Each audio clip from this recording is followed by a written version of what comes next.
चला भाई।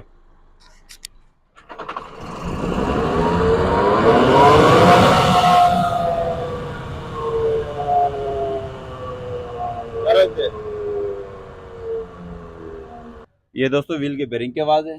तो ये मुकम्मल खोल के और प्रेस करके चेंज करने के तरीका मुकम्मल आपको दिखाऊंगा इस वीडियो में। पूरी वीडियो देखने से पहले हमारे चैनल सब्सक्राइब करें, लाइक करें और बेल आइकन को लाजमी प्रेस करें ताकि हर आने वाली वीडियो को नोटिफिकेशन आपके पास आ सके।